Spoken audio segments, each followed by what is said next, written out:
Hello, welcome to this 27th Export Talks hosted by Hub.brussels. Today's topic is how to prospect new customers via social networks. We will listen to our speaker, Cédric Rainotte, digital marketing expert. I remind you that during the presentation, the audience microphone and cameras are switched off, but we invite you to ask your question in the chat room on the right of your screen.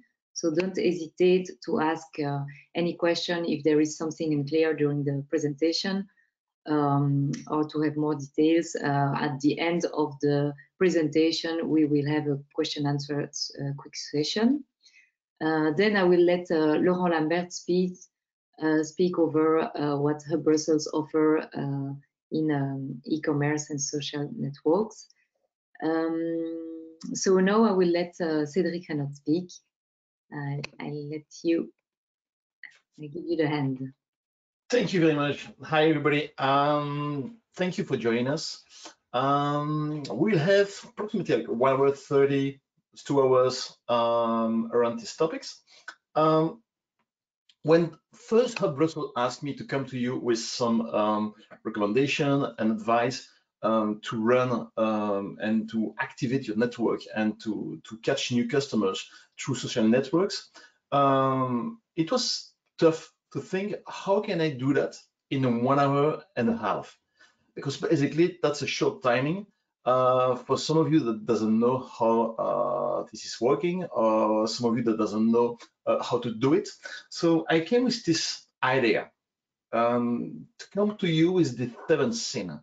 So the deadly 7th sin, you know, that's basically what error or misunderstanding that you're going to have when you run a campaign, and basically that's going to kill all your effort. Okay, so once again, you can just to switch all the screen here.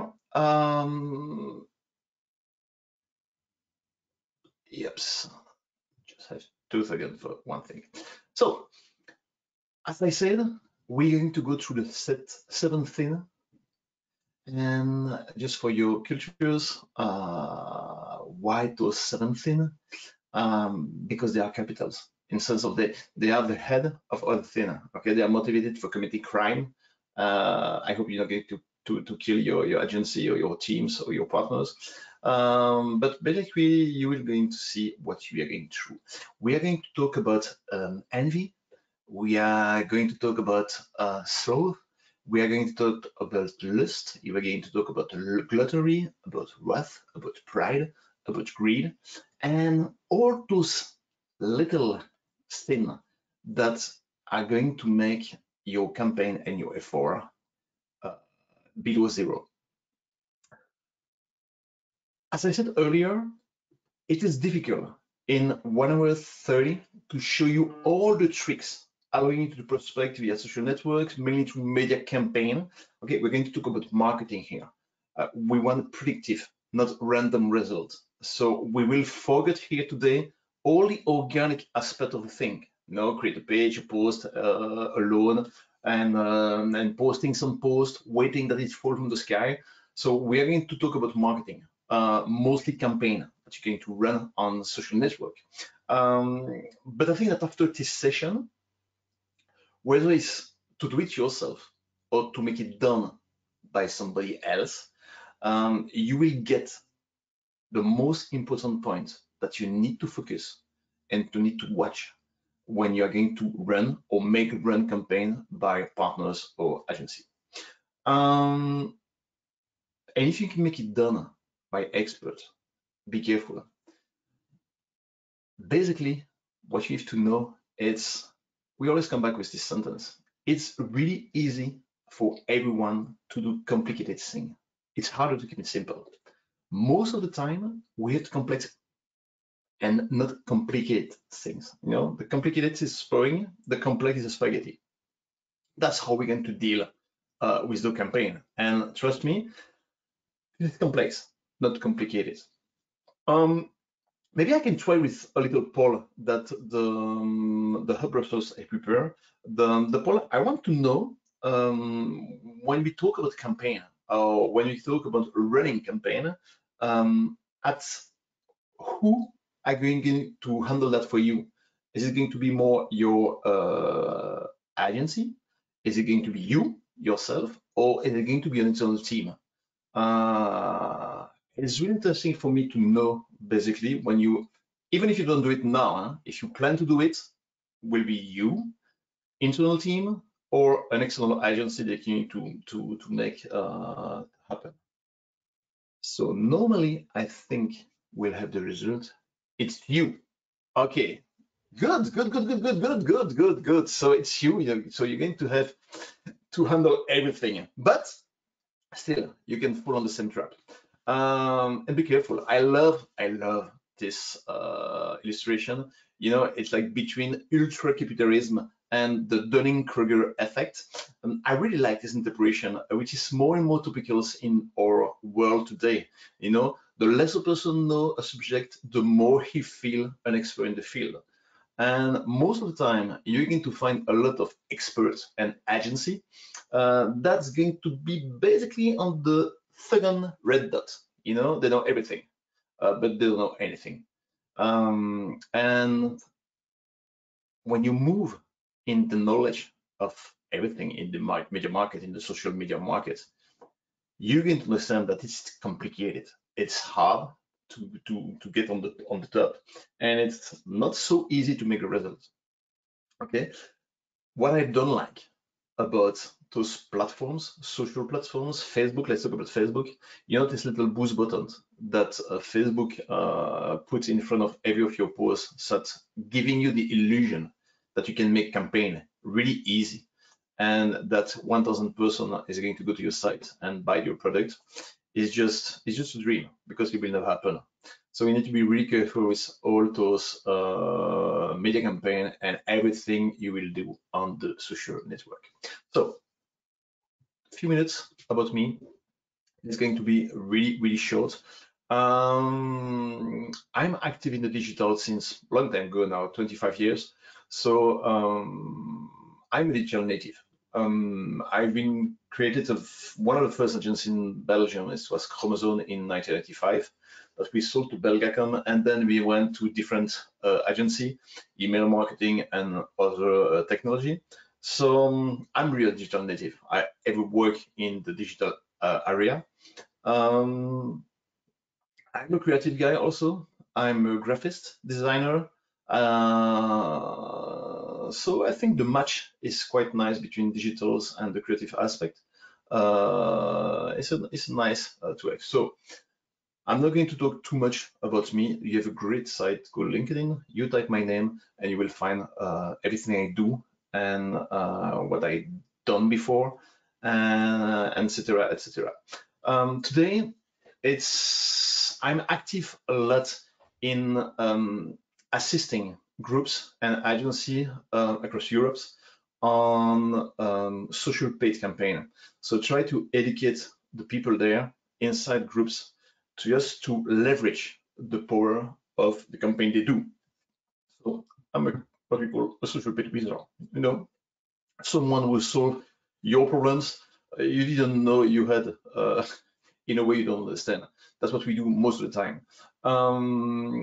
I've been active on social paid platforms, mostly with Facebook, since approximately 8 years now. And I think I know quite a lot about those platforms, the good part, and also the issue of those parts. So let's start with the first thing.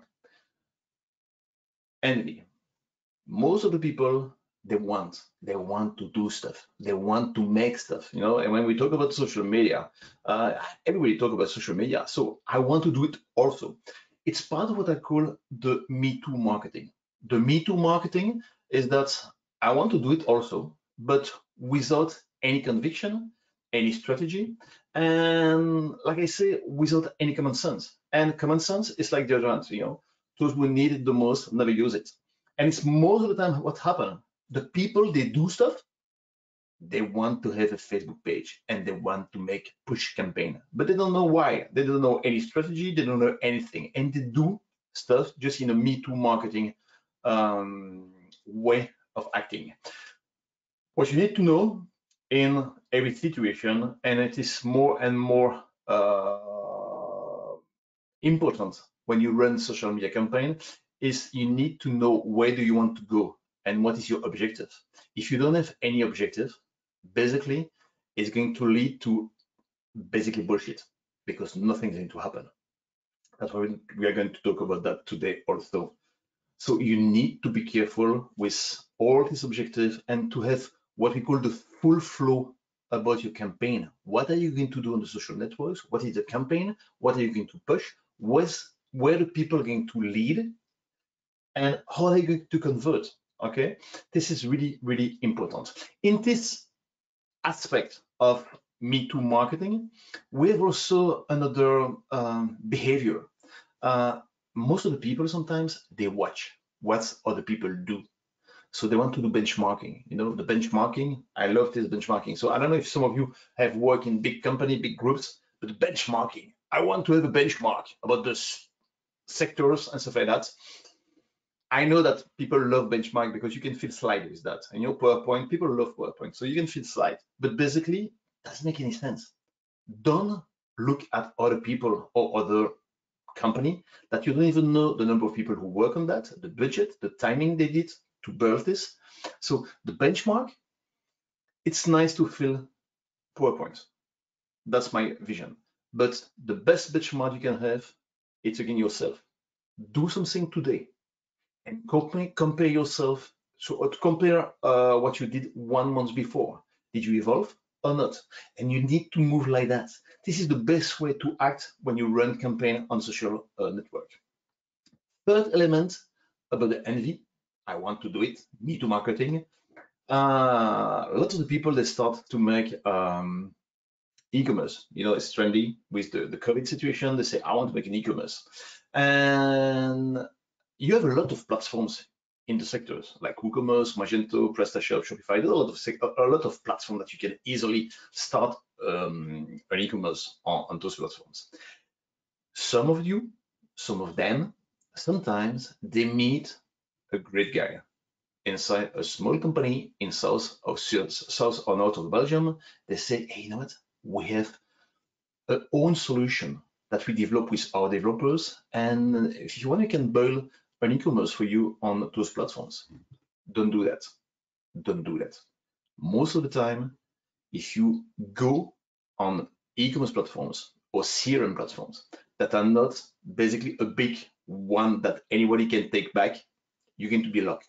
You're going to be locked with one agency or one partners, and you definitely don't want to have that. When you start a campaign, when you start an e-commerce site, for example, with Magento, with PrestaShop or WooCommerce, every plugin that you can dream of exists on those platforms. If you fight or if you don't feel comfortable with your agency or your partners, you can just move and unplug and plug in your partners who develop in Magento. Okay, so don't run when you want to do something, when you envy the other and you want to make an e-commerce. Don't run on tailor-made solution by agency. I don't think it's the good part. Okay, that's the first thing. Envy. Be careful on this one. The second one is what I call the sloth. There's one phenomena that we saw all the time. It's the magic box. So the magic box syndrome. You need to know that Facebook, if I talk about Facebook, I could talk about LinkedIn or any Pinterest or any kind of other social platform, but those platforms, they are not a magic box. They are just an amplifier of success. If you are bad, it's not going to change something. Sometimes we see customers coming to us and say, hey, I have an e-commerce since 2 years. It doesn't work. And I would like to make a campaign so it will change.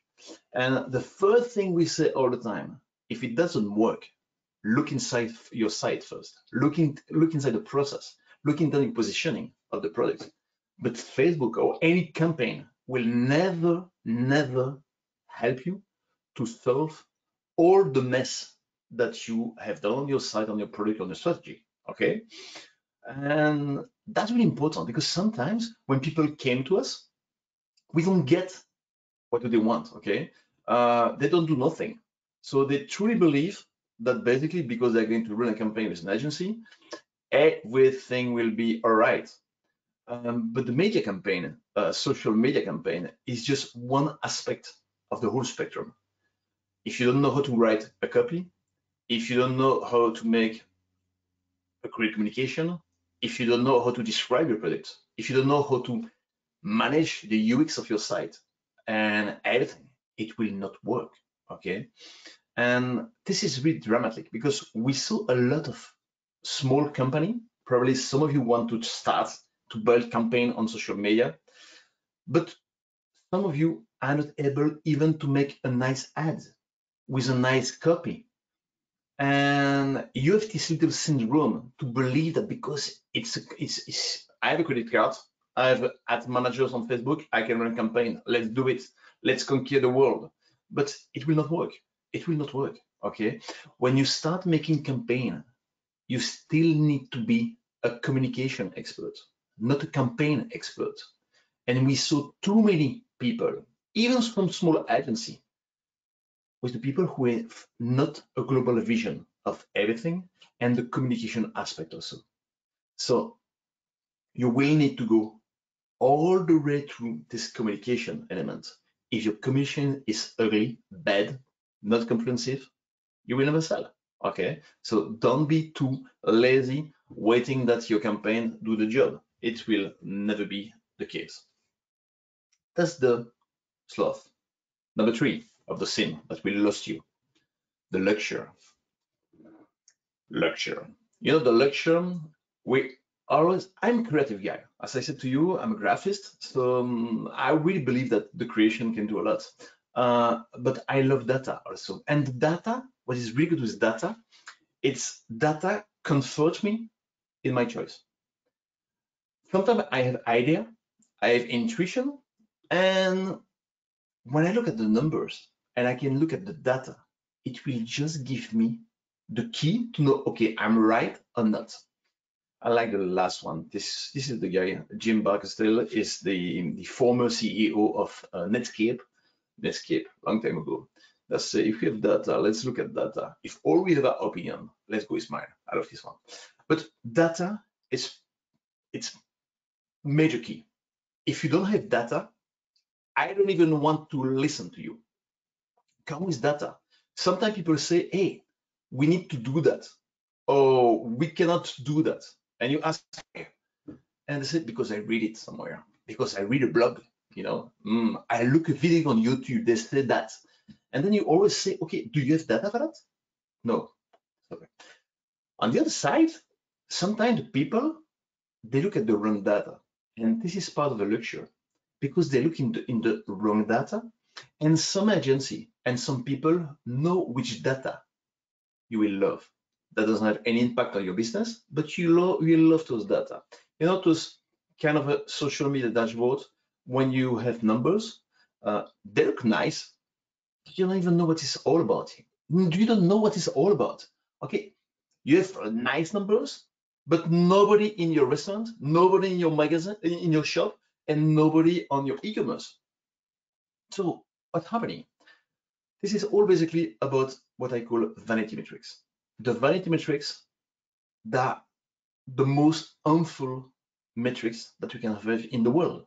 You know, that's the like, the little comment, and the followers that you have, the fan that you have, and most of the people, and trust me, even some big groups, they are running behind those vanity metrics. So this is really nice for your boss, for your marketing manager, for you. It will never help your business. It will never help your business. Who cares about having 1,000 fans on your page or following you on Instagram and to have 200 likes on your post if nobody come to buy your product? We are talking about selling stuff. Okay, so be careful with those vanity metrics because those vanity metrics will lose you. Okay, I love this. Success is not always what you see. I don't care about having like 10,000 fans and a lot of engagement. I don't say this is not part of the equation, but vanity metrics are definitely not my priority. Okay, this is all about ego. And when you start to make campaign, when you start to make campaign that you want to perform, you will need to break your ego. You will need to leave your ego behind and to go on data that you can measure on the business side and to see what is working to make my business evolve. Most of the time, the people say to you, yeah, but you know, it's really good to have engagement. It's really good for your business. I will say, okay, show me why. If you cannot show me why it's good, then leave it for somebody else and let's go on other metrics. I think you need to go to say goodbye to vanity metrics. Okay, this is part of the game. If you are focused on vanity metrics, you lost. You already lost. I'm going to show you an example here. Before July, we had a tools that calls Facebook Analytics. Now it doesn't exist anymore. But Facebook Analytics was giving us the ability to measure the full process. So between Facebook, Instagram, your site also, your website. And I'm going to show you an example about community managers, because I'm not talking about campaign right now, but community managers who basically miss everything because they were focused on vanity metrics. Let's take this one. This little green bubble, this is the people on the Facebook page of the brand. The purple one, this is the website. This is the e-commerce. This is the website. As you can see here, in 90 days, nobody that had been interacting with the post on Facebook came to the website. Nobody. So if my only point is my website and I sell products, what the people do on Facebook doesn't bring anything. Let me show you another one that is really good because the community management did the job right. It's this. As you can see here, I have the Facebook one and I have the website. Most of the people that interact with my posts and stuff on Facebook, they are going to go on my website. So the job, they do the job. They send the people there, okay? To be honest with you, the first one, sometimes it's because the people, they just post pictures. And the pictures, there's no link. And don't believe that the people will go by themselves to search yourself to find your site, okay? They just will not go there. We can even go further with Instagram, okay? This is the last one. As you can see, you have the Facebook page, the light green, you have the Instagram, this is the purple one, and you have the website. This is a small website, and this is the dark green. As you can see, everything is interacting together. And most of the time, the people who went on Instagram to engage with Instagram and Facebook, they go to my website. That's what I want. That's what I want. Unfortunately, too much people run after engagement, run after growing the communities. And this is wrong because this is not linked to the KPI to the business. So this is really important to get, okay? Don't be fooled by the vanity metrics. Engagement, this is definitely not a strategy. Engagement, keep that in your mind. You can put the screen and make a poster in your company. Engagement is not a strategy. I'm going to tell you 3 truths about the social media engagement. First one, important, engagement has to be tied to measurable business objective. It needs to be tied. New customers, selling, going to my shop. It needs customer care, but it's measurable. It needs to be tied to those measurable business objectives. If it's not the case, post picture of cat and naked woman and naked man, you will have a really good engagement. It will doesn't bring anything to your business, but you will have a nice engagement. Okay, so seriously, you need to be tight. The second one, engagement isn't necessarily an indicator of financial success. The best I can say is Apple. Let's not talk about this year, but before Apple has totally unconsider every social network, and they have a high volume of selling. But engagement, this is not linked to the financial success of your company. Okay, that's really important. The second one, the third one, and engagement come at a cost. Okay, the key is finding the balance between your time and resource, because engagement is going to kill your time. If you want to go on every engagement you have to answer, to give to say good thanks you, to give information, to give clue and stuff like that, it costs money and time. So you need to handle that. But here's about the time. I said to you, engagement is not a strategy, definitely, but it's a tactic. It's a tactic, and that's the most important thing. You can use the engagement as a tactic to get how you can leverage the performance of your campaign. Let's take an example. Once again, go back to Google Analytics, to Facebook Analytics. This is what we call a flow, okay, of a funnel on an e-commerce website. Okay, so as you can see, the page view is the people going to your site. Okay, the content view is the people seeing your content. Then you have the add to cart and the purchase. So as you can see in this graph, I have a 3.08% conversion rate on my website. Okay, this is not only Facebook, this is everything. So 3.68 is nice. I have a nice one. What we did, and we were able to do that with Facebook Analytics before the summer.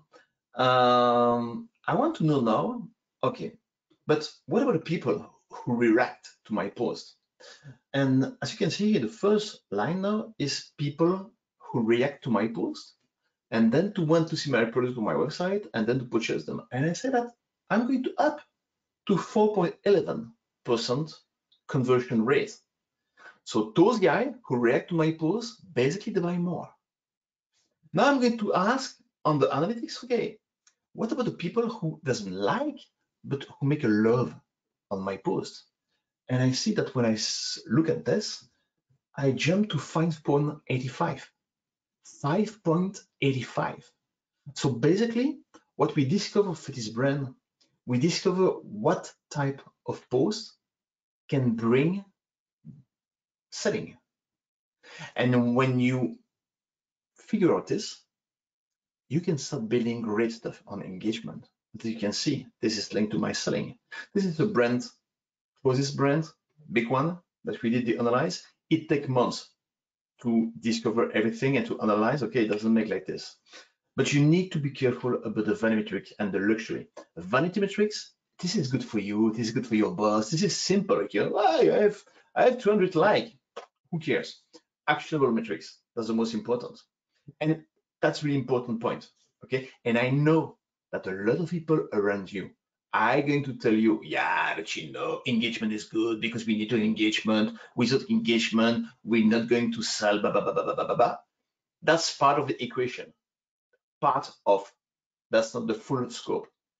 Okay, so we need to be careful. I'm not going to give you brand name, but yesterday there's a guy came to me and say, hey, we ran a campaign in Switzerland for one of our customers. It was about closing. He built, you know, already the first sentence, I don't like it. He built a community of 1,000 fans, and he ran a small campaign, but nobody buy.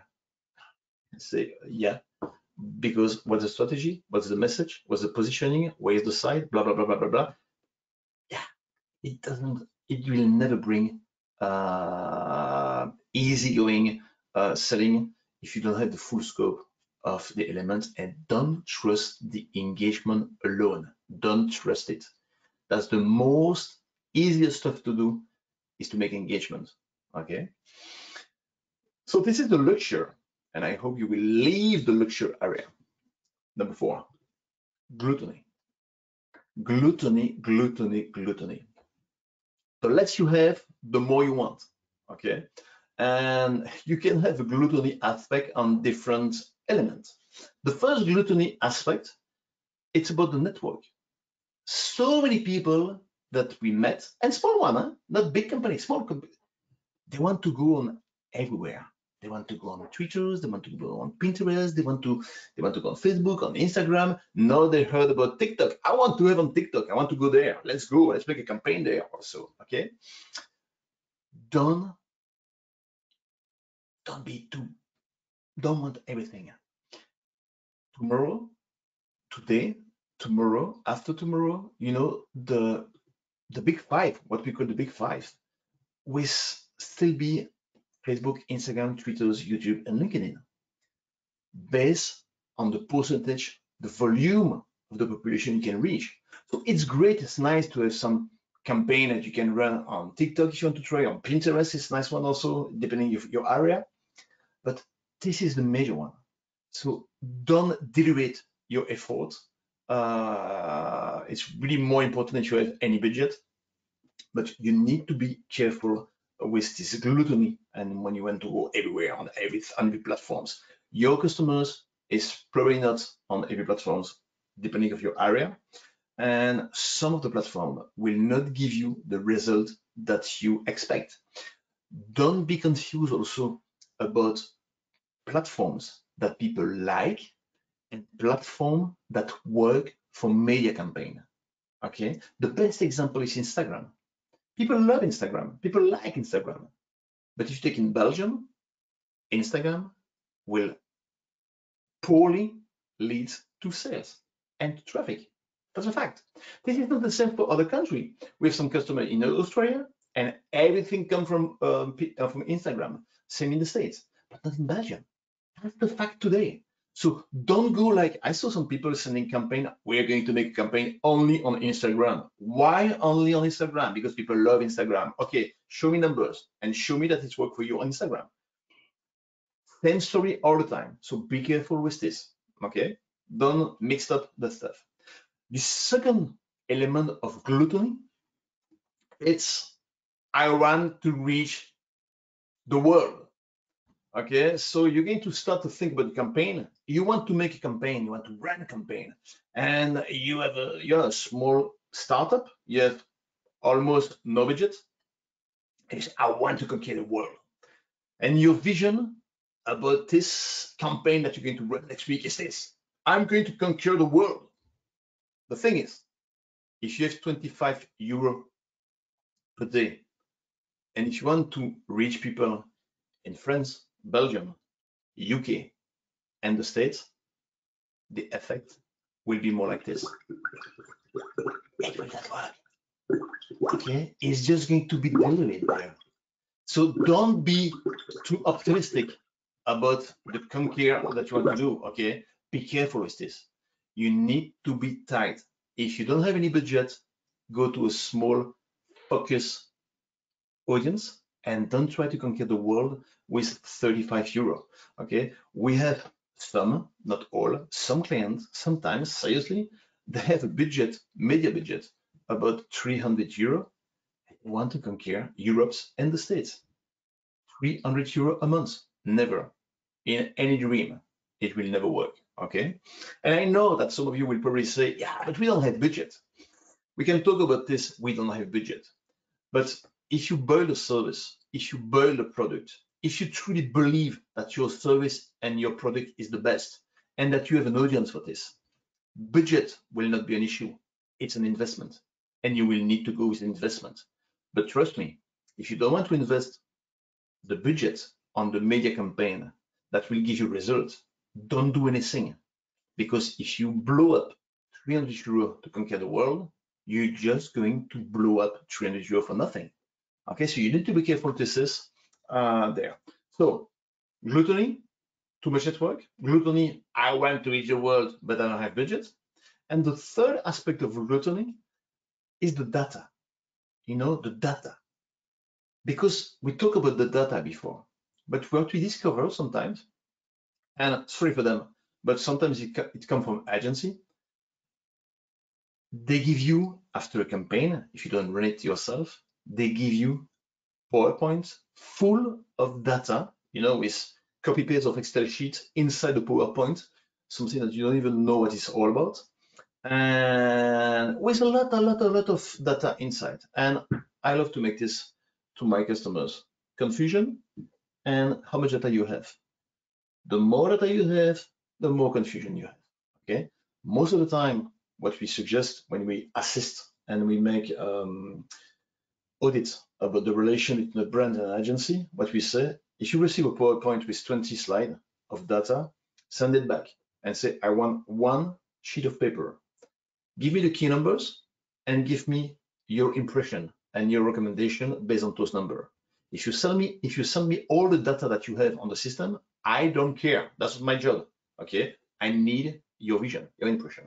So you need to be careful with this, with the data. Also with the data, you will find this from Facebook. I talked at the beginning with the simplification. You need to simplify everything, and that was of the major challenge that we have with all the campaign that you're going to run. Is the people, they don't simplify everything, and most of the time they don't have a clear vision. Okay, first thing, they don't have a holistic view of the campaign performance. They don't know. They don't know. You know how many people that I saw that they sent email marketing, Facebook campaign, and maybe a little bit of Google ads. And you say, "Hi, great, you did a campaign last month. Did it work?" Yes. And you ask, "What was the best performing platform?" I don't know. You don't know. So basically, you have media that you invest, and you don't know which one is bringing you customers. You need to get the point. You need to have a full vision. Okay, that's the first thing. The second one, optimize for mobile. You know, everybody know about mobile. Mobile is basically adaptive. So basically, the slide is going to move. And oh, you see, it's nice. The place I can read it. But people are snacking content. If you make forms too long, if you make information too long, people will leave. If it's not structured, that I can easily understand the product or service, you lose. They will leave it also. You need to be fast. You need to load fast, okay? All the learn and process media set, you need to have it. Also, attribution, okay? We had Facebook attribution. Now Google is coming with an attribution system. That's the most important thing to understand, how the media mix is working. Most of the time, the people, hopefully in the big company is loose, they talk about the last click. So let's say that you look at the numbers and you say, damn it worked really good on Google Ads because I make 5 sales today. And then you're going to look at Facebook and say, damn it's looking so good on Facebook because I make 4 sales. What you don't know is that both of the platform, they're going to make self-attribution. So you didn't sell 9, you sell 5. But Facebook say it's mine because they clicked yesterday. And Google say it's mine because they clicked today. This is all about attribution. You know, it's like a basket team. When the people is putting a basket, he didn't know himself. He received the balls from somebody here behind. And you need to know how your basically your media is working. Sometimes for some customer with too narrow targeting, too complicated as a product, we use Google Ads for acquisition because I'm going to push you something because you search for it. And then we're going to use social network like Facebook and Instagram for retargeting, the people who came, but who didn't convert. And this is kind of a nice way to orchestrate sometimes the media. You need to think about this one. But most of that, if you look at the measurement journey, this is one slide from Facebook that I gave you. It will be inside the slide that you will receive from the hub.brussels after the session. But the measurement journey is how to handle all this data and to understand how can it be used to make my campaign perform better in the future. Data, if it's not all about optimization, who cares? Who cares about the numbers? Okay, so you need to track the right metrics. This is really important. You will have full of your time to read all the blah blah from Facebook behind, but track the right metrics. I'm going to talk about this one just after. Track the right metrics. Understand the result Facebook currently drive. You know, I'm going to be honest with you. Before the summer, because of the change of iOS, Facebook track 28 day after click and up to 28-day view. So what does it mean? It means that if somebody, let's say I'm a shop and I'm selling cake. I'm selling cake, okay? And I make a Facebook campaign. My agency make a Facebook campaign for me, and I'm a famous brand, so it's working well. And they make a push campaign just to get traffic, and they make a retargeting campaign, just to target the people who went to my site without buying. Most of the time, the retargeting campaign, I'm going to have nice results. But this is normal. Think again. In July and June, Facebook track 28-day click view. What does it mean? It means that if today you click on my ads, if you go by yourself on the site to buy a cake, Facebook will say, it's me, I did the conversion. If you saw the campaign, only saw the campaign in your newsfeed without even clicking, Facebook will say, hey, he saw the campaign 10 days ago, he buy, that's mine. So basically, it's easy to make retargeting campaign with good numbers. That's part of the game, because why? All your loyal customers, they will be hit by Facebook. And then Facebook say, hey, it's me. But this customer is buying your product since ages. So that is not Facebook who bring the conversion. So you need to understand all of this. And sometimes people doesn't get the point. So that's part of the game. Understand everything about what's Facebook currently drive to my business. Of course, optimizing your Facebook campaign, that's the toughest work. Setting up a campaign, easy. Everybody can do it. Learning, watching a campaign, and try and to see what you can optimize on Facebook, on LinkedIn, on the platform. This is the tough job. You need to get how to optimize. You need also to understand that you cannot change everything at the same time. If you do that, you don't know what modification you did that have an impact on the selling. That's why sometimes when you optimize a campaign, it can take like 1.5 months because you're going to change little stuff and say, oh, this is have an impact. This have an impact on the selling. I need to, and it takes time. It takes time optimization. Okay. Also the media mix. Don't think about only social media. There's media mix. Email marketing is working very well. You need to understand how to fit that in the media mix. Basically, all the data with the spending and what you bring inside your company on selling. You can go really far with all those data. As I said, sometimes the people, they doesn't look at the right numbers. I'm going to show you an example. I blur every confidential detail, but I'm going to show you an example about data reporting from a Facebook campaign and why the people doesn't look at the right data. Okay, gluttony, they want data, but they don't look at the right data. Let's take this campaign. If you take this campaign, you will see that the first ones we spent basically approximately 60,000 euro. That's big. Okay, don't believe that you need to spend 60,000 euro for 1 month of campaign. Let's take this campaign. As you can see here, we have quite difference between the campaign. Let's say 60,000 euro spending for this campaign. Now, if I look at other data, I will see that basically the campaign reached approximately 1 million people. Let's talk about that later. And then what's the most important thing is what do they buy online? And I can see that the campaign, we spend 58,000 euro and they buy for 534,000 euro online. So that's what we call a leverage of approximately 10. That means every time I spend 1 euro on Facebook ads, I bring 10 euro.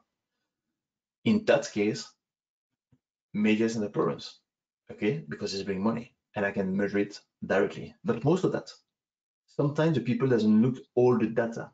We have this fashion brand who have dozen of shop all across Europe. and they were watching only those numbers. And the brand is high-level clothes, so the price is quite high, okay? And this is not the case here. And we said to them, you know, I truly believe that some of the people that saw your ads, they will go to your shop. They will go to your shop because they will not buy a product at 600 euro on the web shop. Some of will do it, but most of the people will not do it. So we have the ability also with Facebook, and we can do that with Instagram, to take the data from your shop and to bring it back on the system. And if you take this example with those customers, we didn't sell only 534,000 euro on the website. You can see also the offline purchase conversion value, 458,000 euro. This is the value of the people who saw the ads or click on the ads and then went to a shop and buy physically a product to the shop. But since the guy have account numbers, 85% of the people there in this example have account numbers, we just upload the data directly and Facebook makes the match. So this is all about the data that's important for me. Don't miss those data. We have groups, hotel groups in Europe who were just watching the conversion on the website. Damn it, you don't look at the right numbers. You have numbers, but you don't look at the right numbers. Most of the people who saw your ads, they will probably go to booking.com or they will ask the secretary to book by phone an hotel. So we say to them, next month, give me the data Excel sheet with all the customers that came to your hotel network in Europe this month.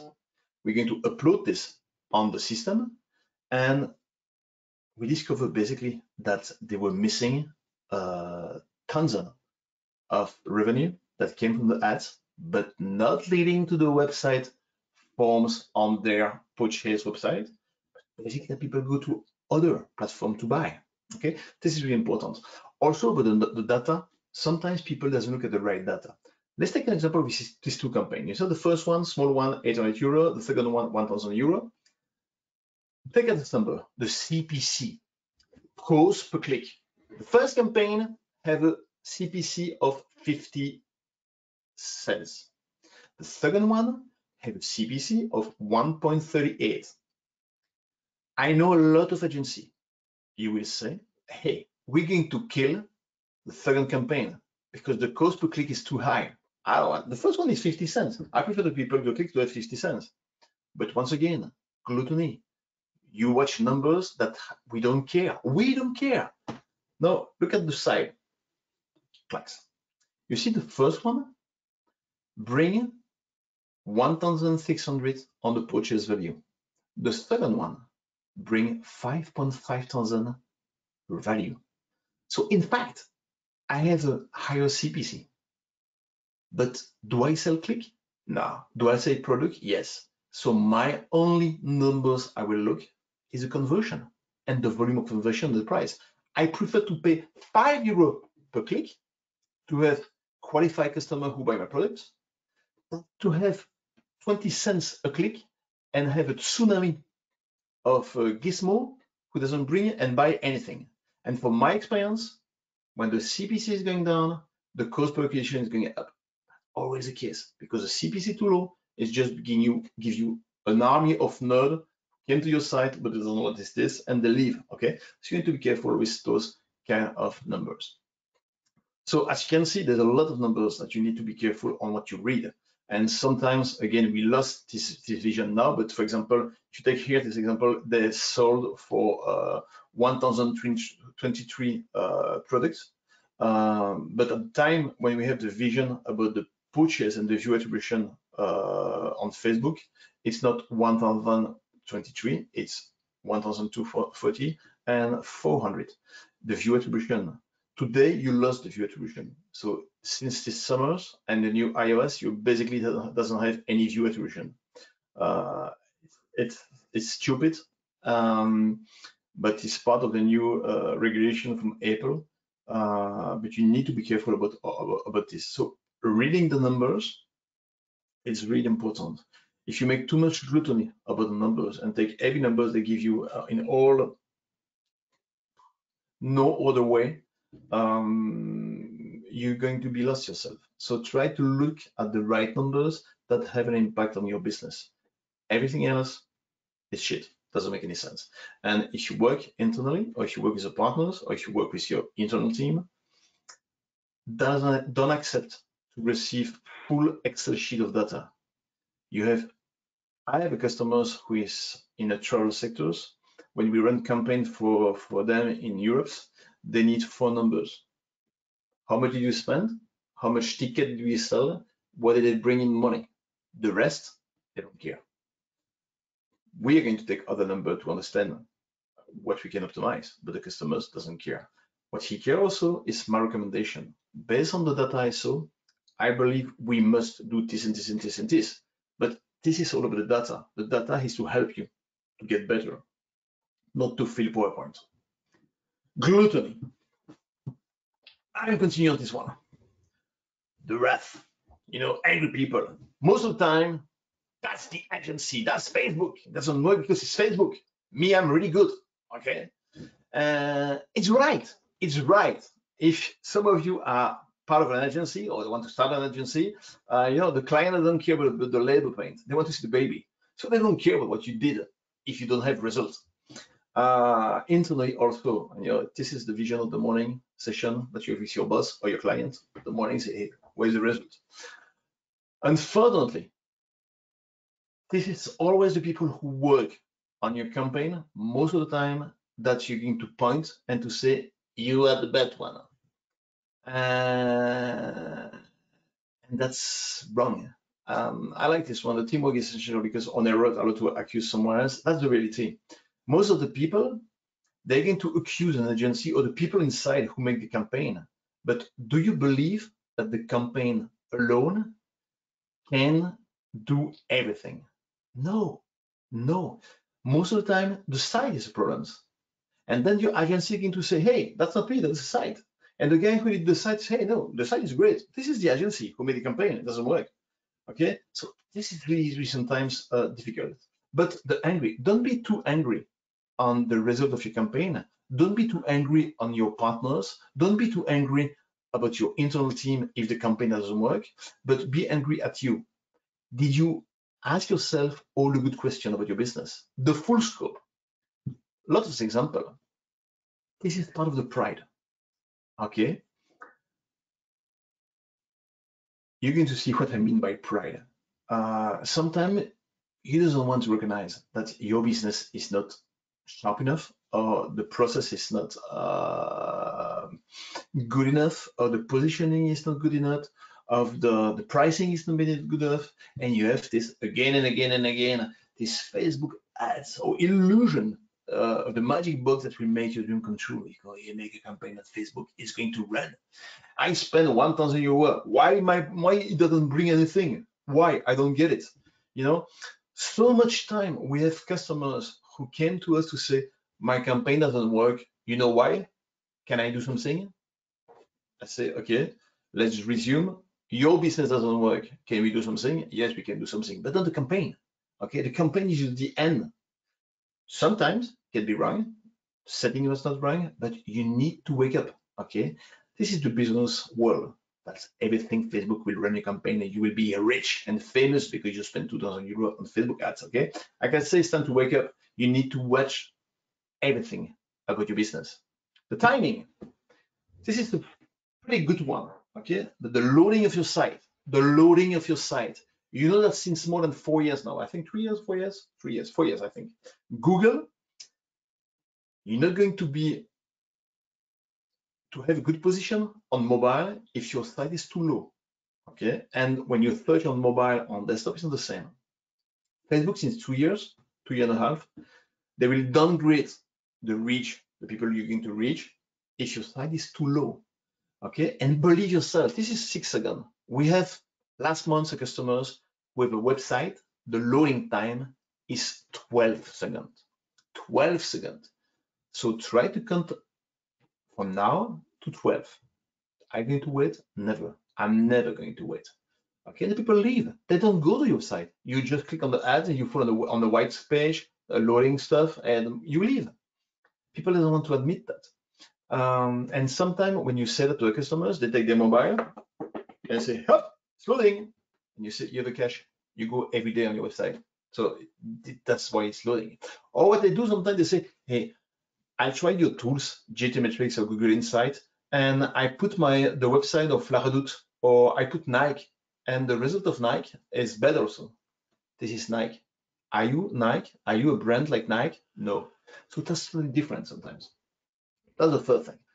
That can be really, really a disaster for a campaign. Let's take this example also. You see that the end page when I can buy this sweatshirt and I can add to bag. I can tell you from my experience that you will have a high drop of add to cart at this level for one single reason. This is experience. Are you going to buy a 200 sweatshirt if you have no clue when are you going to receive it? No date, no delivery. Never. You need the person who wants to buy your product. If you make a campaign to buy a product, they need to be able to dream about the product and to project themselves when they're going to receive it. If you don't give any date, do I receive next week, 2 weeks, 1 month? Never. So you need to put clear date, okay? And I know that some of you are going to say to me, yeah, but sometimes I don't know if I send to France, it can change because the post in France is longer. Just say shipping time. It's different. The shipping time is not the times that's going to your door. The shipping time is the time that it takes us to put it in a box and to throw it by the windows for the last mile carriers. Okay, that's the different thing. But this is all behind the campaign. Okay, this is a nice chart here with the top reason for cart abandonment at checkout. Shipping tax. I saw a guy who sells sausage at €4 and the shipping is €3. Never work. Okay, they ask me to create an account or the process is too long and stuff like that. Most of the time, when people come to us to help them to make campaign, the first thing we do, we analyze everything on the back to be sure that it's smooth and working well. I can accept when some agency tell me, nah, the site is not mine. We just do the campaign because we are not missioning on the site. Damn it. Every performance of the campaign will depend of the quality of the site, the UX, the flow, the loading, and stuff like that. So if you want to make a good campaign, you need to take care about the site, to look at the site. I don't say that you need to change things, but you need to give a report to your customers, say, this is what's not working. If you don't move that, if you don't change this, you will fail, okay? That's part of the job. But this is really important. Most of the time, pride, customers, doesn't want to recognize that everything on the site, maybe the positioning, maybe the UX, maybe the copy, maybe the description of the service, is not clear, okay? Yes, you need to ask yourself those questions before trying campaign and say to, it doesn't work, Facebook doesn't work, we tried already, it doesn't work. No, you tried bad and it didn't work. So, I'm going to show an example, small apartheid. I'm going to show an example of engagement flow for customers that have physical web shop and physical store. Okay, it's just an example to see the full process that you need to think about. The full process. This is one. Most of the time, it's going to be split in 6 levels. We need to have customer acquisition. We need to acquire new customers. That's the discovery part. We need to inspire those customers. They need to come. They need to feel the site. They need to say, I like the stuff, okay? Then we have to retarget them because people will never buy. You have to know that 70% of the people will never buy or register at the first visit, 70%. If you retarget them, you can expect 27% to do it. If you don't retarget them, 3%, okay? Retargeting. Number 4 is activation. Once they come back, I need to activate them. I can give vouchers, I can come back to them with the CSR aspect, discount, special bundle. I need to activate them. Then we have the retention. When somebody buys to me, this is the beginning. I want to be sure that he's coming back to me. So that's the retention part, like after sales. what do I do? And then we have what we call the offline online pass. If we have shop, physical shop, and we have website, I need to get that the people know that I have a shop, and the people who come to my physical store know that I have a website, and we have the pass. So this is the sign that we do sometimes what we call the engagement flow, you know, customer acquisition, inspiration, retargeting, or activation, retention, and we cycle like this, okay? This is basically what we build.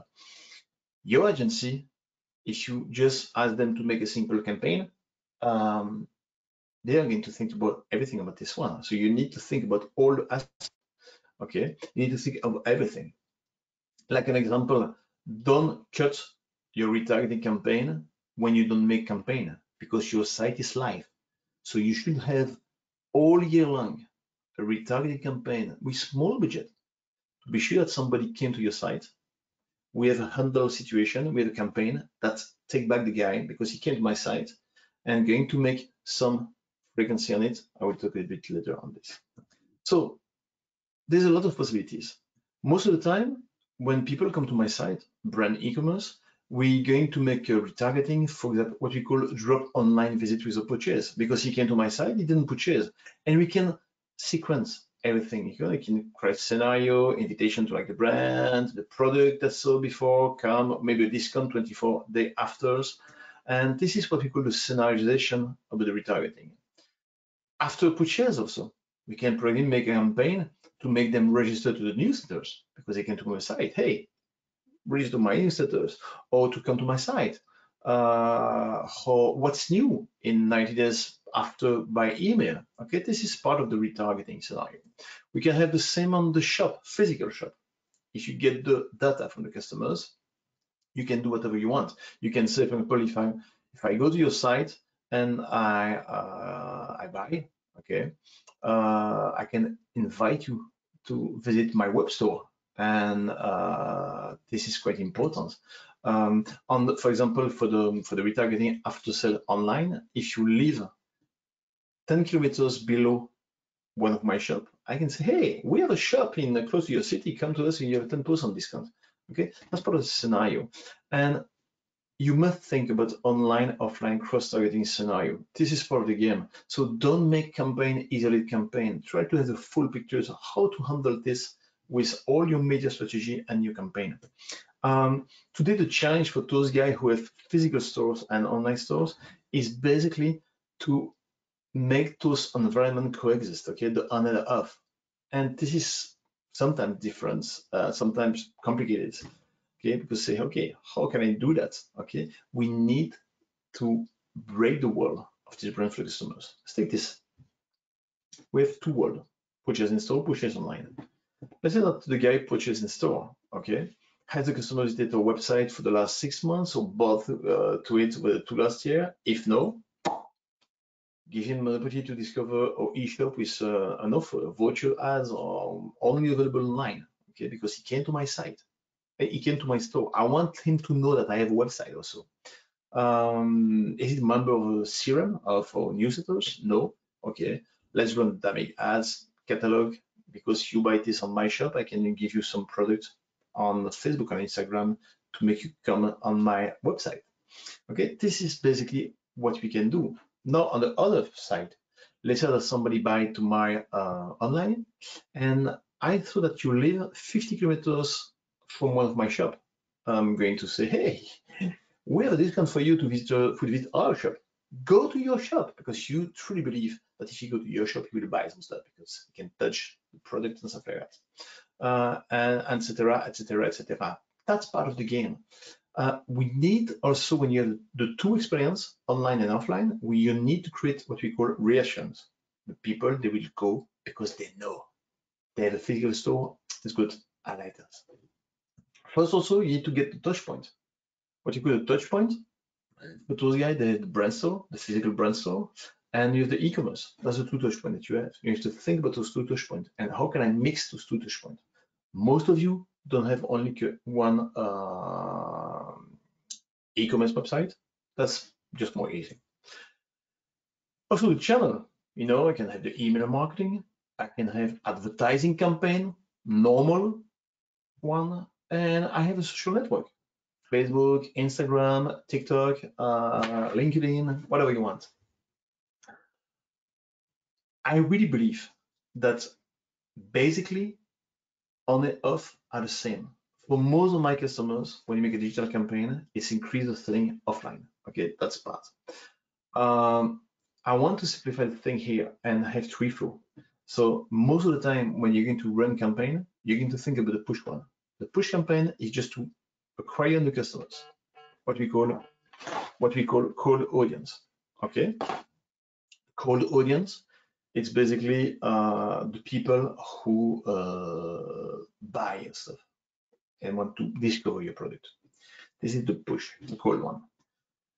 Then you have the retention, all the lifetime active customers.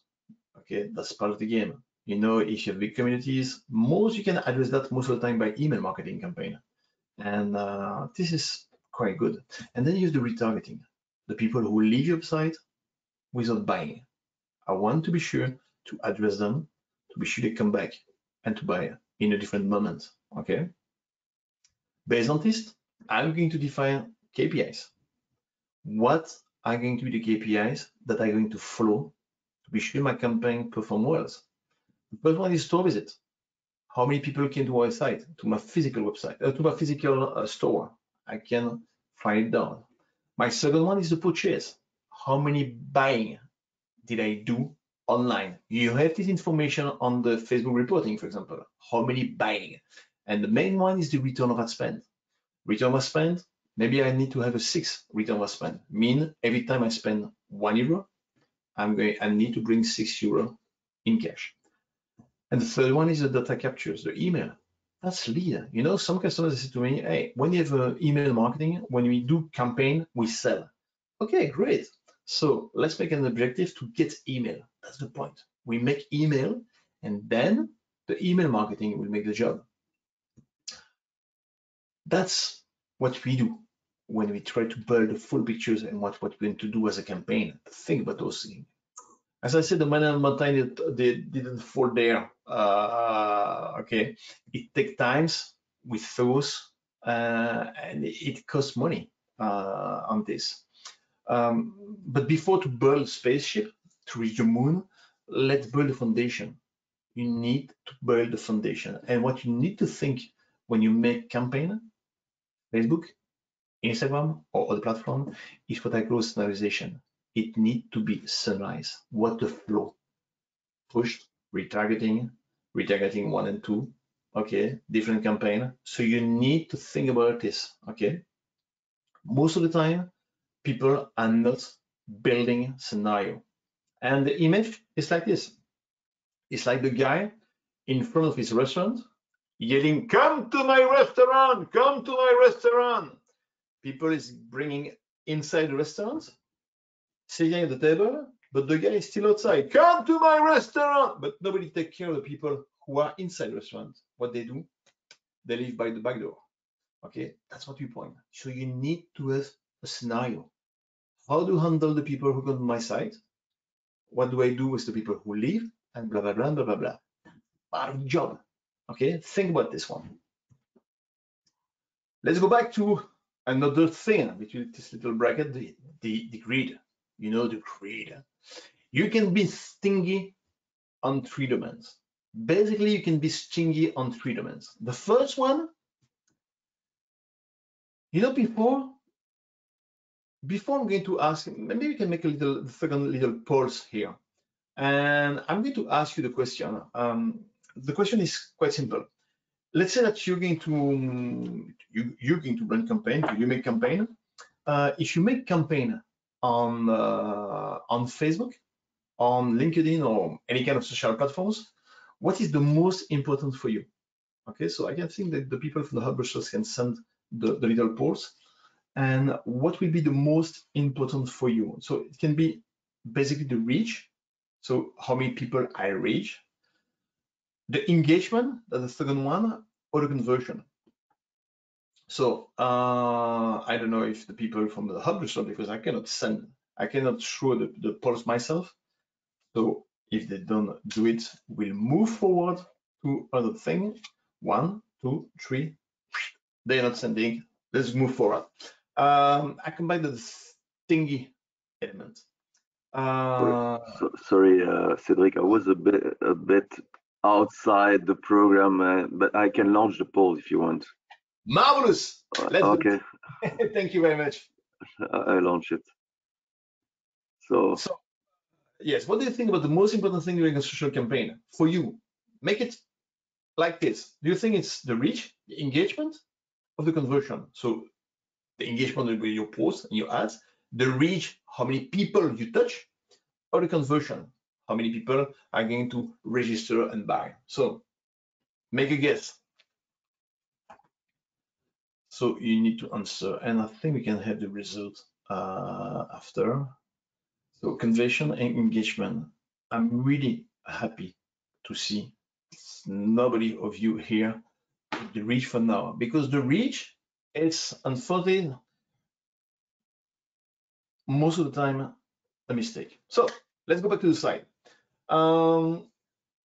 You can be, as I say, stingy on 3 domains. The first one is the reach. Let's talk about the reach. Let's take this example. You can see that those campaign, they have 4 campaigns running, and they reach approximately 850,000 persons. But the frequency on the site, it's 1.1. So the frequency is too low. And what is wrong is that some big brands, and they just only believe about the reach, okay? And I love this black dinosaur on pas de reach. Okay, only the people in French know this one, but that's the reality. And you need to be careful with this. Show you an example. Thanks. You see those 1, 2, 3, 4 campaign, okay? You see the frequency. There's the third column, the frequency. You see, let's say the first one and the last one. You see that the first one, I have a frequency about 2. So the people globally, they saw 2.5 times my ads for the month. The last one, the frequency higher. They saw approximately 15 times my ads. Okay, first one 2, last one 15. I go on the right. Take a look at the return of a spend. The first one, every time I spend €1, I bring back 6 in cash. The last one, every time I spend €1, I bring back 14. Okay, this is part of the equation. You have to know that the frequency, you need to have frequency. In marketing, we have what we call the 7 rules. If I don't see you 7 times, I don't consider you. So don't be too stingy on the frequency. Frequency is your friend, okay? The more you push the frequency, the more you will have the conversion. If you touch 1 million people with frequency of 1, it's like taking a poster, a billboard in Brussels, lost somewhere, and somebody see once your billboards. Nobody convert, nobody really think about your brands.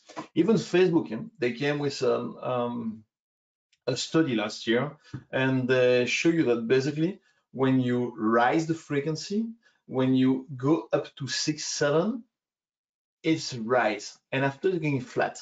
Doesn't decrease, it's going flat. So every time you run a campaign, you need to be careful about the frequency. Look at the frequency and be sure it's not too small. You need frequency to make people basically buy your product, okay? And I saw a lot of people basically just watching the reach and fully believe that they reach 500,000 people. But if you reach them once, they don't think about you. And I say all the time the same thing. Do you think that when Citroën or Peugeot or Ford will launch new models, they're just going to take one spot at TF1 on the 16th of April at 8 p.m. because they don't want to have too much. No, you're going to eat it. You're going to eat it on the radio, on TV, on billboards, and that's will make you buy product at the end. That's the top of mind effect. You can think about it because that's the top of mind effect.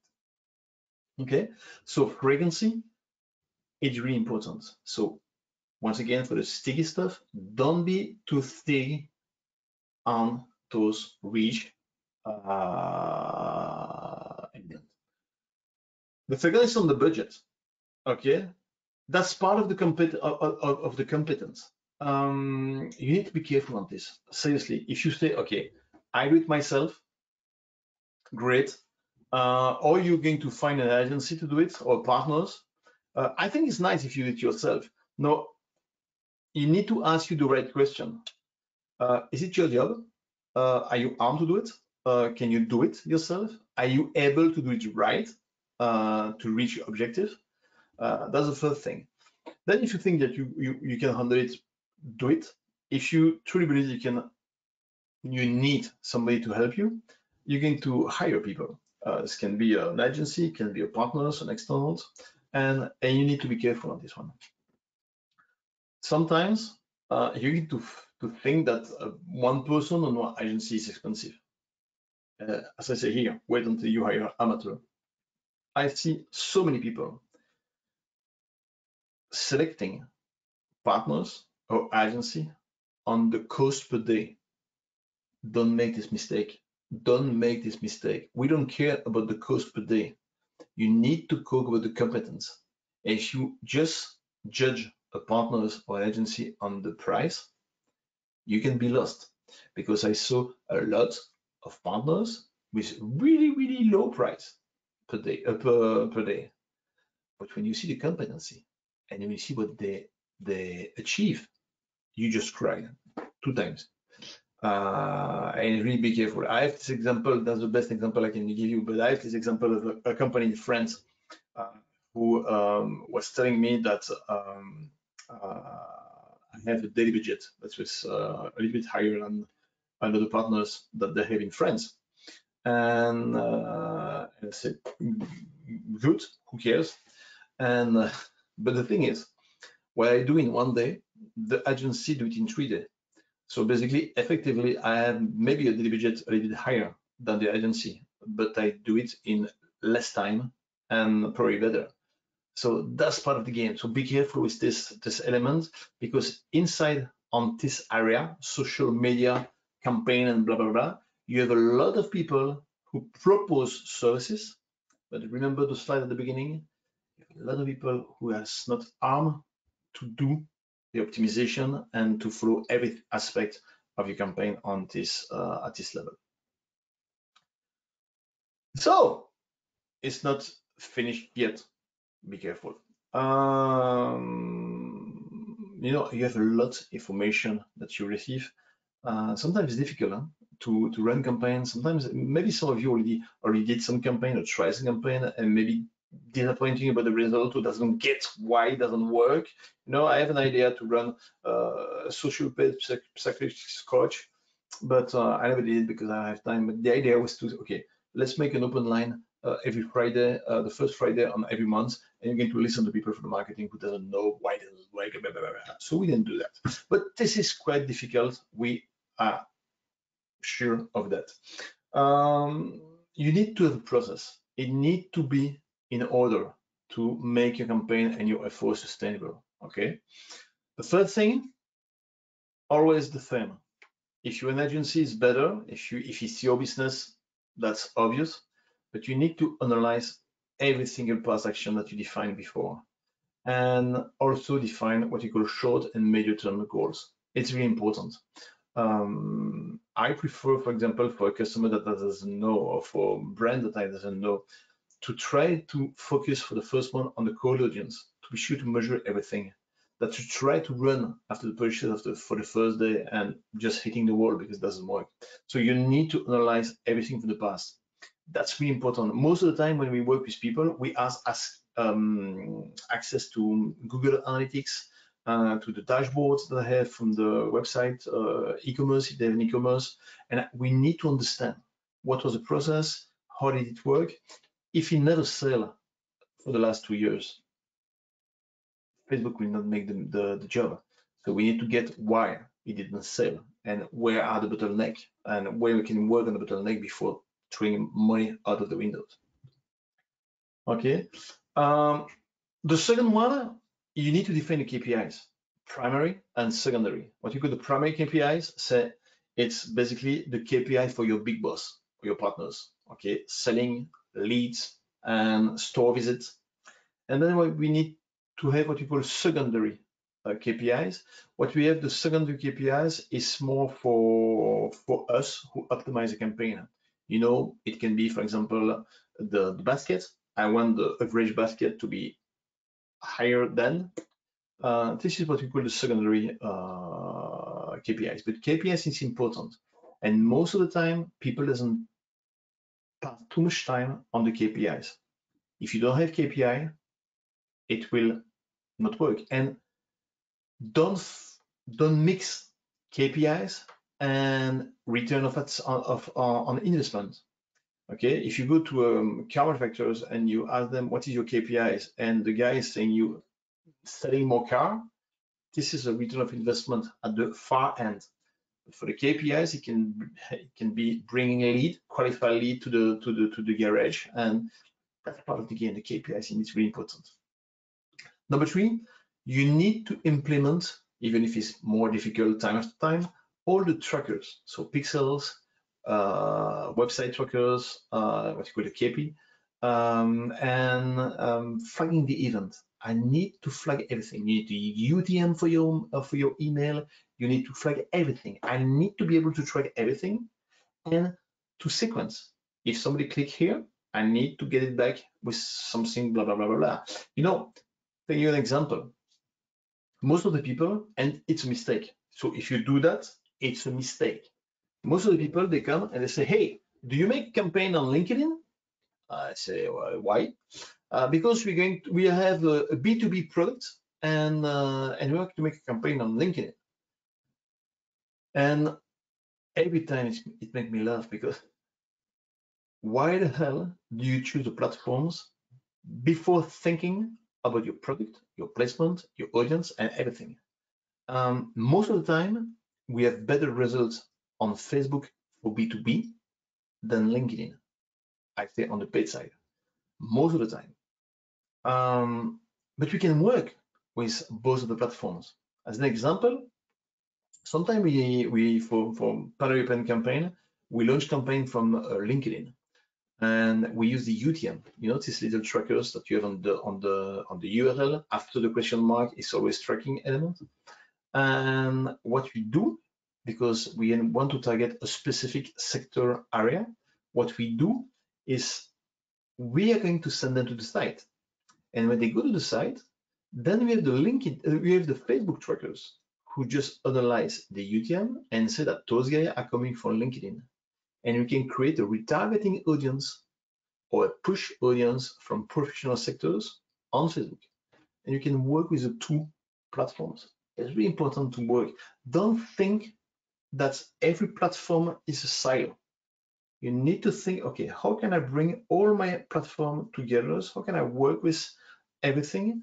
And how can I work with Google Ads, LinkedIn Ads, Facebook Ads, Pinterest, and bring all this together and have something homogeneous? Of course, we have the test campaign, test the budget. Don't read the blogs. Don't say, I read that you need, no, do it. Test it, small budget, reduce the budget, try it again, and then you need to test and to find out what is good for you and for your business, for your position. Once done, you need to adapt the campaign and scale the budget. Scaling the budget is difficult because you need to grow the budget and the revenue needs to be still there. So you need to scale the campaign and grow the budget. And number 6, not number 3, you need to, of course, analyze the results and optimize the campaign. What can I do? I can change this because I feel it's a bit better. I can change the message. You can always think about the moment marketing. To give you an example, the moments marketing. We have this tourism office in one of the European countries when we work. They were making campaign all day for activities like museum and stuff like that. And we asked them a simple question. when you're going to plan a weekend with your kids or your wife or your husband, when you think about it. And personally, I think I'm on Thursday and Friday. And we say to them, okay, let's run those campaign only on Thursday and Friday, because I truly believe that the people think about what we do with weekend at this time, not on the Monday morning, okay, or not the Sunday evening. So we changed this and we run those campaign only on the Sunday, on the Thursday and the Friday, and it went skyrocket. Same with sometimes some products.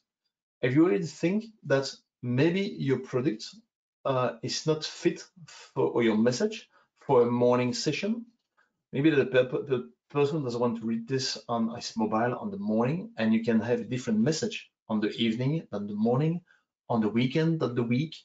And if you work in employment, or if you work for a travel company, you probably heard about what we call the Sunday, the Blue Monday. It's basically that if you run campaign on Monday about travel and engagement and jobs, people want to move on Monday. They want to leave. They don't want to work, and it's a good period on the Monday. So the Monday morning blues. Okay, this is basically part of the process. So this is a decision-making process. So that's a business question. Okay, measure, how to measure, what are you going to invest. Don't make the mistake also to say we are going to invest only 10 euro, and if it works well, we're going to increase. We goes away.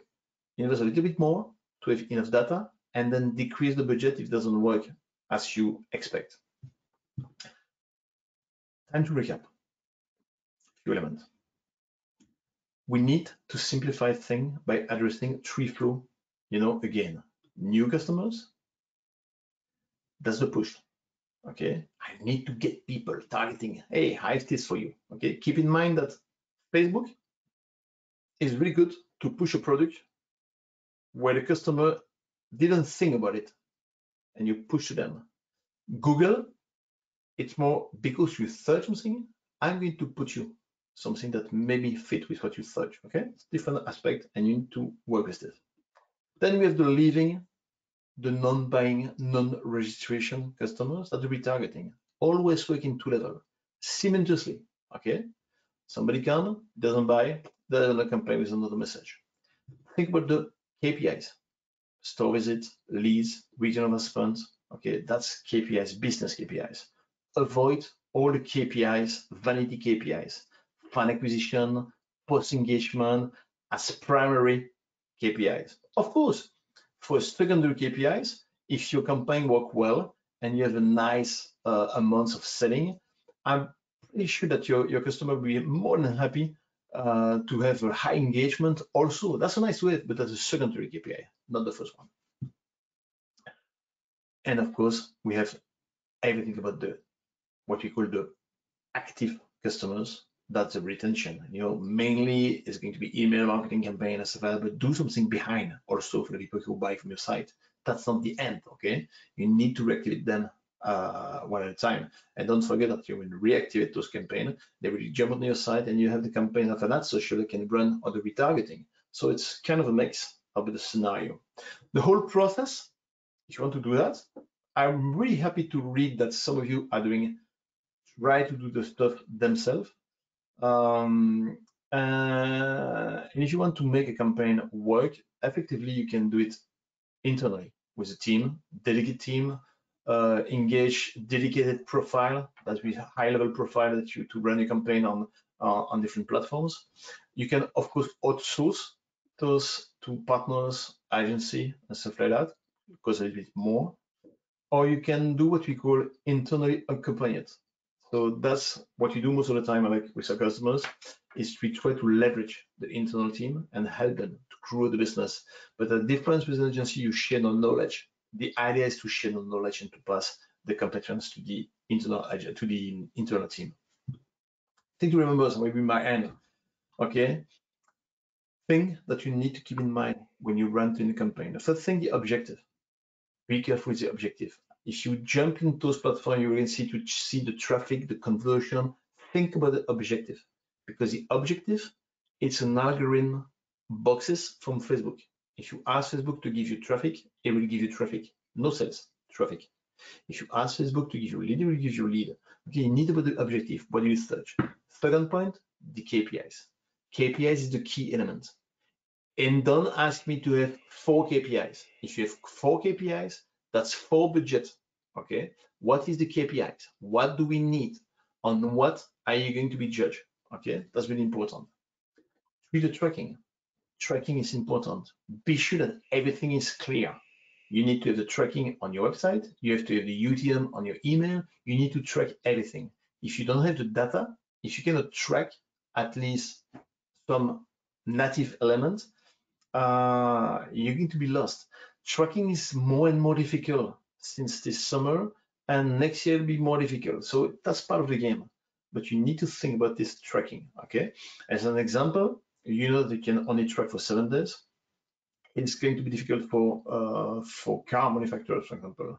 So maybe because of the tracking reduction, maybe your KPI should be to get the lead, to get the email, and then I'm going to send the programs with email marketing to convince the person for a long time period. Scenario, really important. Scenario. How can you mix the campaign? Let's say that I'm going to make a push campaign to bring people to my site, and then I'm going to make a retargeting campaign about the people who went to my site but leave without the registration for the event or without buying. I'm going to retarget them, for example, with a lead ad to say, hey, why don't you register to my website, to your newsletters to get news and products and stuff like that? And then you're going to develop a email marketing scenario on the back for 5 weeks or 4 weeks. This is a scenariization. You need to summarize this. Don't make your campaign in silo and isolate everything. Audience is important. Okay, be careful about the audience that you're going to choose. An audience that engage with your product is maybe not the audience who buy your product. Okay, that's totally different thing. So be careful with this, and you need to select the right audience. And then, of course, the last task is the materials. We talk about communication. Okay, a campaign is communication. It's not pushing on a blue button to launch a campaign. This is based on the materials. So what are the visual?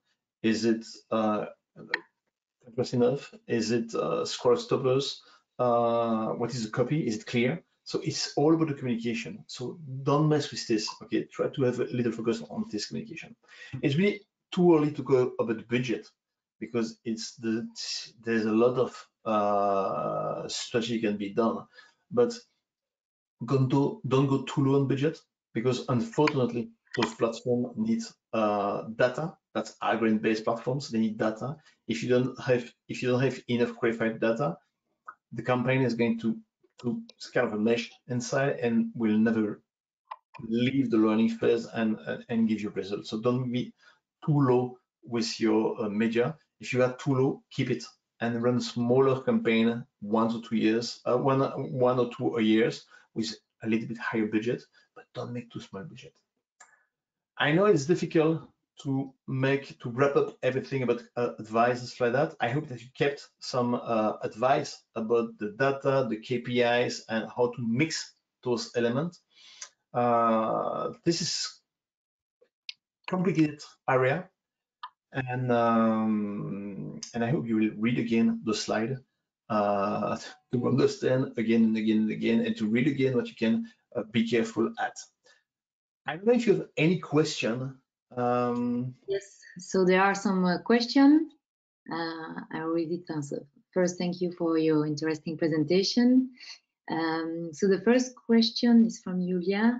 Do you have data on what network is popular in Belgium?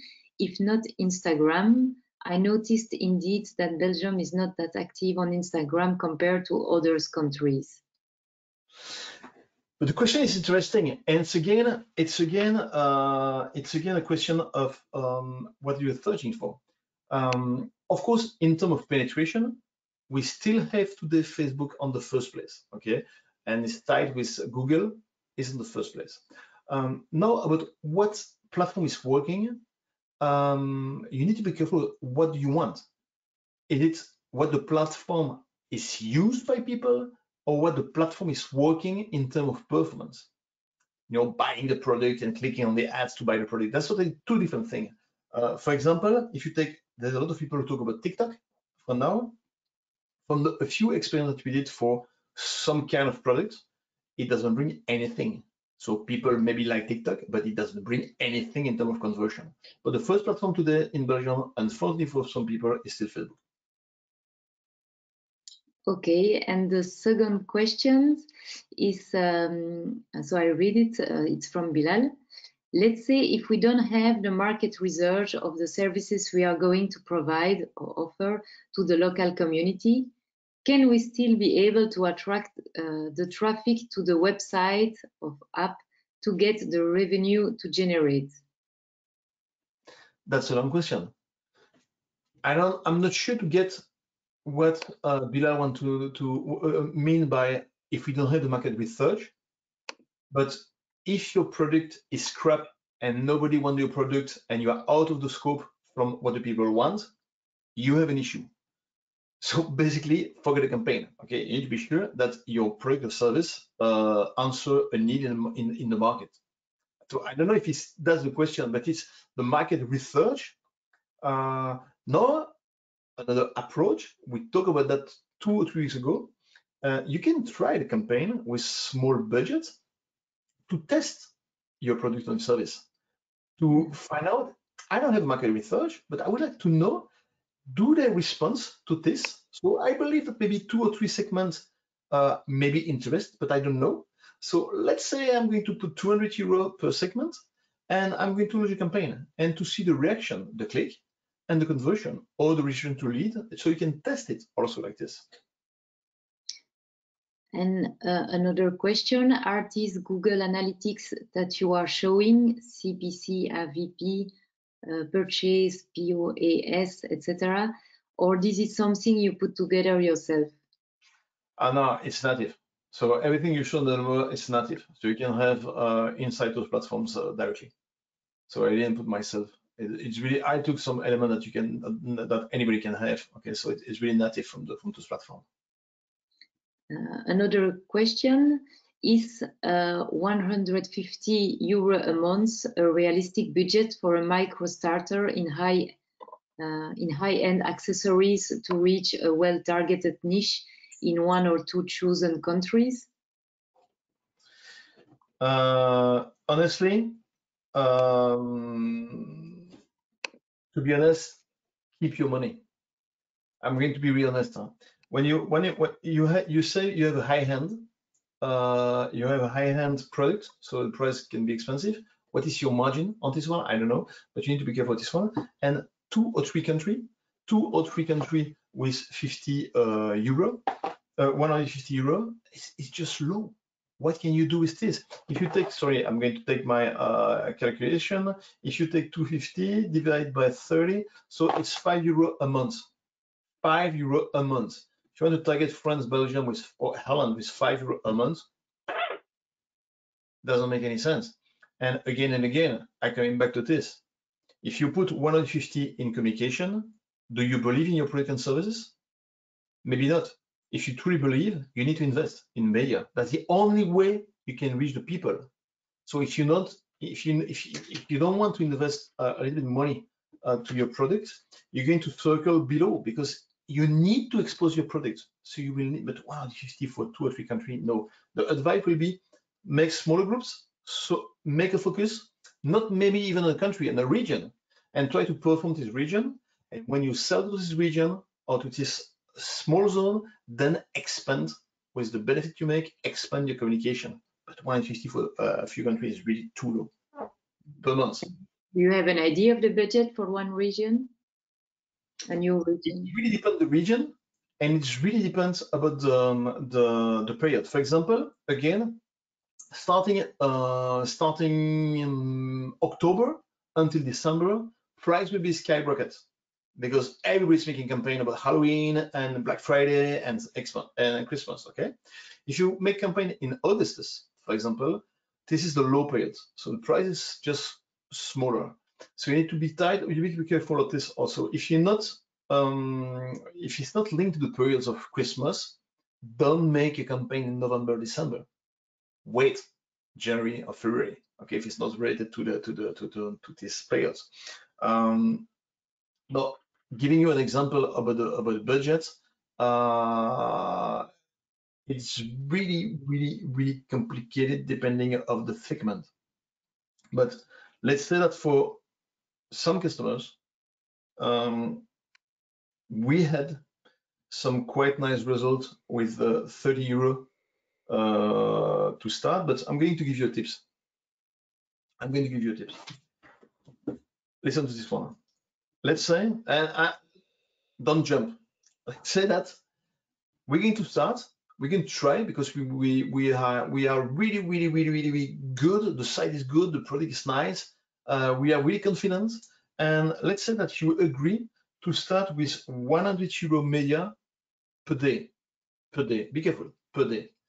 To access 2 countries, for example, to make a communication to 2 countries. Okay, that's what we do on this, and we define together what is your return of ad spend. So we say, okay, every time I spend 1 euro, I need to bring 7 euro in my bank account.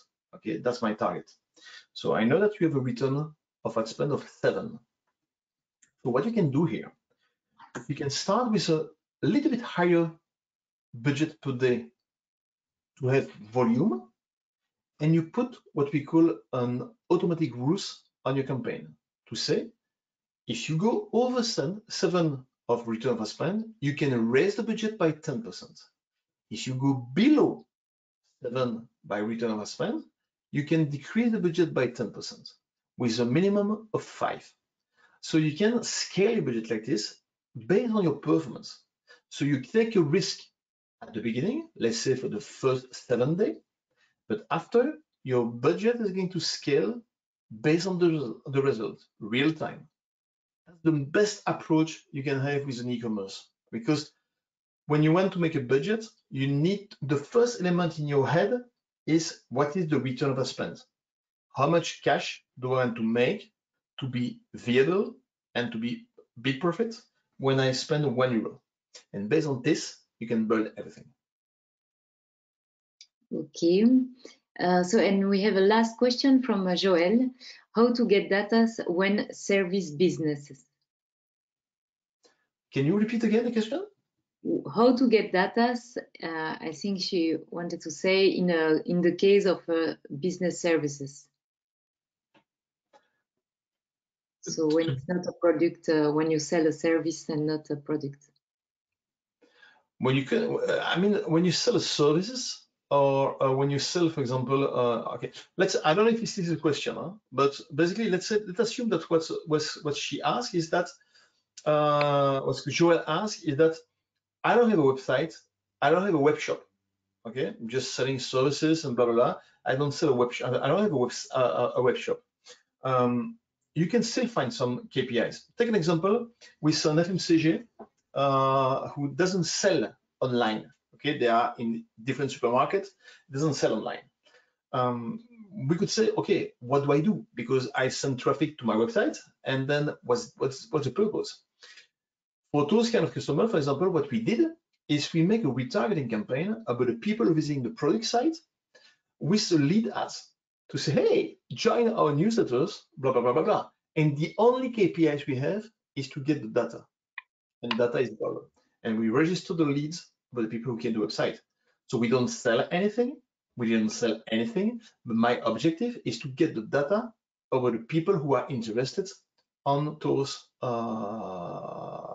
services or product, but it's not selling online. So you can find some element like this.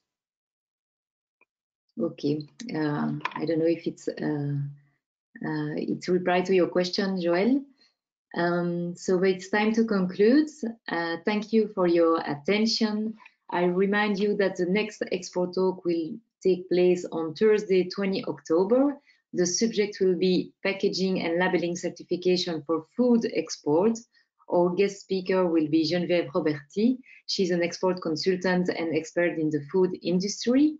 I put in the chat the link to directly register for the next time, so don't hesitate to click right now. And I will send you the registration link by mail any case. Thank you all and see you soon. Thank you. Bye-bye.